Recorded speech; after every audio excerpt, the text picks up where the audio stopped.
From the moment Nathan stepped into the quiet, softly lit restaurant in downtown Seattle, he felt something unusual in the air, something heavy, unspoken, almost trembling. His blind date, a woman named Claire, whom his coworker had introduced him to, sat at the table looking like she was trying not to fall apart. And beside her sat a little girl, maybe 6 years old, with wide hazel eyes and a pink dress that looked like it had been washed 100 times.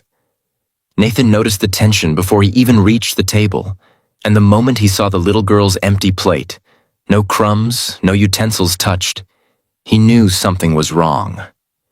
It wasn't the kind of wrong that came from a picky eater or a restless child. It was the kind that came from hunger. If you believe in kindness, second chances, and stories that remind us to be human, please like, comment, share, and subscribe. It truly helps the channel grow and spreads compassion to more hearts. Nathan sat down, his heartbeat tightening with concern. He had been told Claire was sweet, hardworking, and gentle, but the woman in front of him looked like someone carrying the weight of an entire world she didn't know how to hold anymore. Her hands trembled slightly as she tried to smile, as if forcing composure for the sake of her daughter. Nathan had been a single man for years, still healing after his mother's long illness and passing. He had sworn off dates for a long time. Yet something about this one, this moment, felt like it wasn't about romance at all. It felt bigger, heavier, as though life was placing him at a crossroads he didn't fully understand yet. He watched quietly as Claire shifted her daughter's plate closer, pretending to encourage her to eat, even though Nathan could tell there was nothing left. The little girl's stomach was clearly empty, and Claire's eyes kept darting toward the menu prices like they were landmines. Nathan recognized that kind of fear. He had lived through those years with his mother, years when bills piled up, when dignity bent under necessity, when hunger didn't look dramatic but quietly showed in the hollow moments between breaths. He knew exactly what it meant when someone pretended everything was fine while their heart was breaking right under the surface. As the waiter arrived, Claire quickly placed her hand over the menu, blocking her daughter's view of the options she clearly couldn't afford. She ordered something small for herself, something barely more than a side dish. The little girl said she wasn't hungry, but her eyes betrayed her. Nathan felt something inside him twist. He didn't want to embarrass them, didn't want to make Claire feel like a charity case. But he couldn't sit there and pretend not to see what was happening.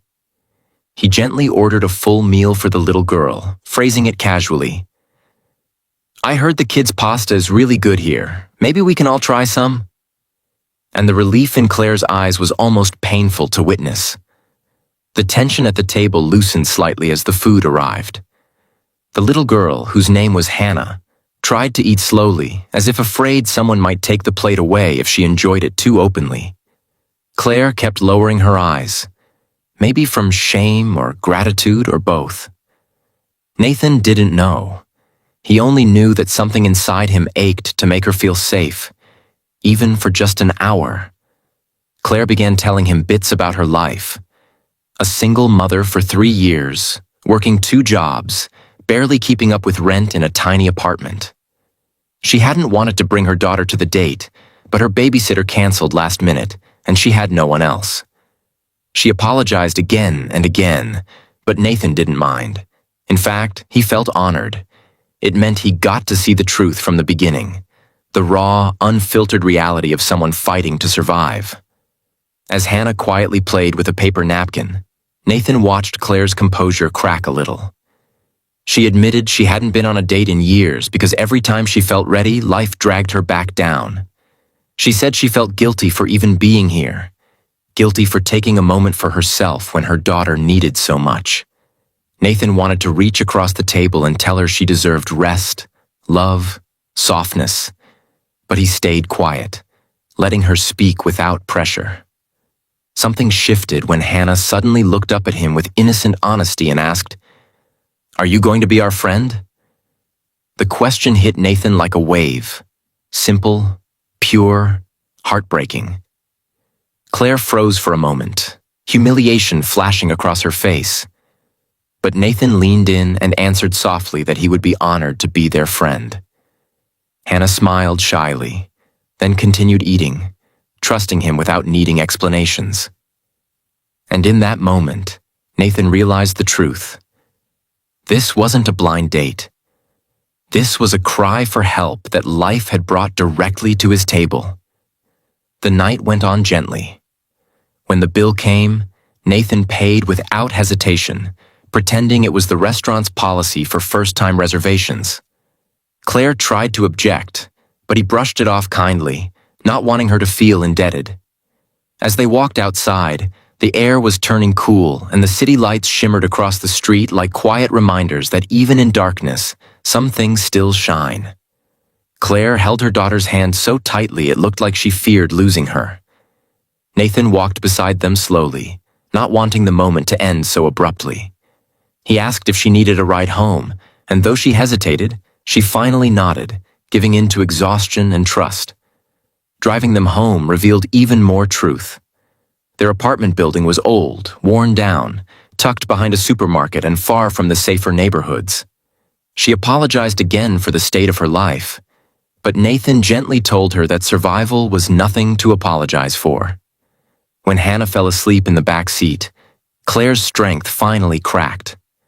She admitted she hadn't eaten properly in 2 days because she wanted to give everything to her child. Nathan listened, feeling emotion rise in him like a tide he couldn't fight back.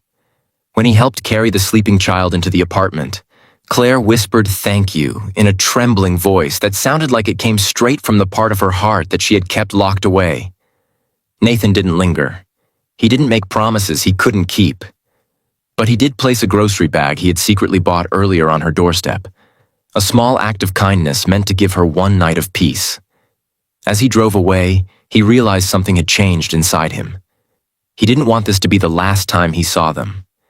He didn't want Claire to continue struggling alone, and he didn't want Hannah's plate to ever be empty again. He didn't know what the future held, but he knew this was the beginning of something meaningful, something that felt like it had been written long before they ever met.